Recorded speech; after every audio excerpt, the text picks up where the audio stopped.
Fala galera, eu sou Yuri Costa e esse é o Ponte do Reino, e nessas semanas a gente tem analisado e comentado cada um dos episódios da nova temporada de The Chosen, que você já pode conferir na Amazon Prime. Então bora dar continuidade aí com o episódio 3, Desgraças. Mais uma vez o episódio inicia com uma cena da ceia, e em seguida a gente volta lá para a situação de tensão entre Jesus e os fariseus no pátio do templo. Jesus os confronta por causa da profanação da casa do seu pai e proíbe que animais passem pelos portões do templo, então, a partir daquele momento, o que era algo impensável, afinal era Páscoa, era para passar muitos animais ali para fazerem os sacrifícios, mas Jesus faz isso de propósito, intencionalmente, porque ele está prestes a mudar a forma como nós somos perdoados pelos pecados. Porque os judeus ainda não tinham entendido isso. I'm just trying to make sure I heard you clearly.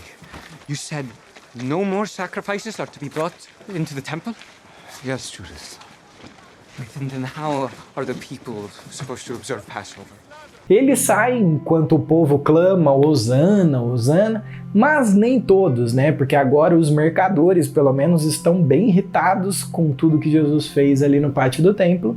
E Roma, por outro lado, ela tá ainda meio na dela, meio passiva, né? Enquanto as discussões estão nesse âmbito religioso, ela parece preferir não interferir. Os fariseus, no entanto, estão furiosos e vão tentar bolar um plano ali para colocar Jesus numa saia justa entre o povo e Roma, para ver se eles conseguem dar um jeito na situação. A gente vê o Cafne também destilando seu veneno ali, né, para os mercadores, fazendo eles se revoltarem mais ainda contra Jesus e sugerindo que Jesus pagasse pelo que ele fez com a sua vida. Na volta com Jesus, os discípulos estão tudo ali, né, cochichando, e o Judas começa a questionar Jesus sobre essa história de proibir os animais no templo, afinal era Páscoa, mas Jesus não dá muita bola e diz que quer ficar sozinho, então os demais discípulos se reúnem e entram para discutir na casa da amiga da Joana. E aí eles estão tudo ali discutindo e, cara, o Judas está cada vez mais inconformado com a postura de Jesus de separar o povo judeu em vez de juntá-los contra Roma. E no meio dessa discussão toda, a Maria Madalena simplesmente levanta e sai para procurar ajuda. Já do lado de Roma, o Áticos e o Caifás entram para conversar com o Pilatos, e o Áticos parece estar bem preocupado com toda a situação que aconteceu lá no templo, porque eles iam perder muito dinheiro dos impostos, agora que o mercado está todo interditado por causa do que Jesus fez, mas o Caifás põe os panos quentes ali e fala que está tudo sob controle, que logo o mercado vai voltar, que o Pilatos não precisa se preocupar com nada, mas o Áticos está percebendo que a situação vai escalar, então ele só dá um corte ali no Caifás, manda ele embora e dá uma prensada ali no Pilatos. Ele parece estar perdendo um pouco a paciência com o governador. A gente vê ainda os discípulos discutindo lá sobre as ações de Jesus, e a gente vê Mateus isolado da discussão, vendo Jesus passar, ele chama Jesus para conversar, eles conversam um pouco ali sobre Mateus entender melhor as coisas e tal, e aí Jesus diz que ele vai sair para pregar, e os discípulos vão tudo com ele. Aparentemente eles tinham combinado algum teatro, alguma forma lúdica de demonstrar uma das parábolas de Jesus, e eles estão bem animados para fazer isso. You know, I was thinking of telling the story of the vineyard, so... Seriously? Yes, we're ready. We can. I need my drink back. Drew, we need the grapes. Don't forget. Jesus então começa a ensinar uma grande multidão, mas ele é interrompido pelos fariseus que vêm questioná-lo, né, com essa intenção de botá-lo numa armadilha. Primeiro, eles questionam a sua autoridade, e a isso Jesus responde com uma outra pergunta, fazendo eles provarem do próprio remédio. Depois eles questionam sobre pagar imposto para o imperador, nessa ideia de que se ele negasse, né, falasse contra, os romanos estavam ali por perto, iam fazer alguma coisa, mas se ele falasse a favor, os judeus iam ficar bravos com ele. E a resposta que Jesus dá não suscita o descontentamento romano, mas de alguns judeus, afinal, ele não parece ser terminantemente contra os impostos. Ele explica que o mundo todo pertencia a Deus, não a Roma, e que frases numa moeda não significavam nada. E, além de tudo, né, que o imposto acabava financiando melhores estradas, proteção para cidades, enfim.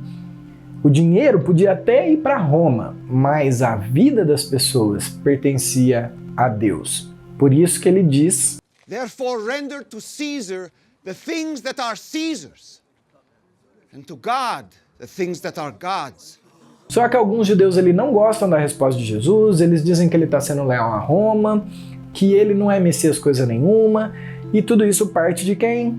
Do Cafne. No meio desse conflito, Jesus ainda é questionado mais uma vez sobre o maior dos mandamentos, e aí Jesus usa essa deixa para começar a questionar a hipocrisia dos fariseus. Eles ficam indignados e o Natanael percebe que Jesus está meio que provocando que eles o condenem à própria morte. Quando eles saem dali, Jesus afirma para os seus discípulos que aquela foi a última pregação pública dele.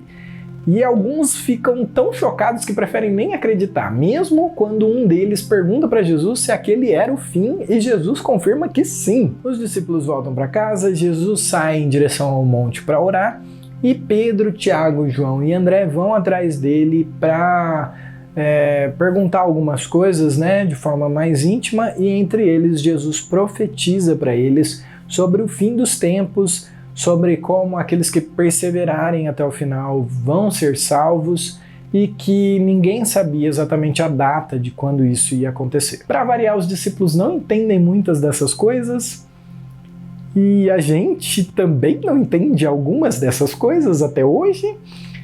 E aí a gente vê Jesus mais uma vez num estado de angústia profunda, né? Sofrendo de verdade, chorando por causa de Jerusalém, por causa do seu povo, que ele queria que fosse salvo. E claro, com certeza também pensando no que aconteceria aí nos próximos dias, né?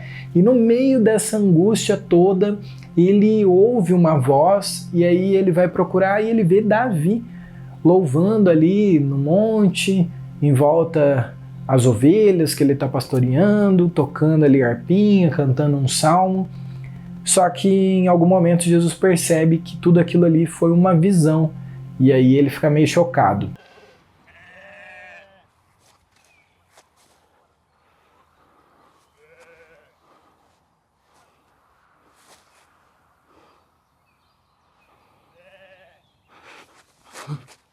Como se ele estivesse vendo além do tempo, de fora do tempo, coisas do passado, do presente e do futuro, meio que acessando a sua onisciência por um breve momento através do Espírito Santo. Pelo menos foi essa a minha leitura da cena, tá? É uma sacada que eu achei muito interessante dos escritores, mas o que você achou? Você tá gostando da temporada até aqui? Você já recomendou ela aí pro seu amigo, pra sua amiga que nunca viu The Chosen? Afinal, como eu sempre digo, todo mundo tem que ver The Chosen.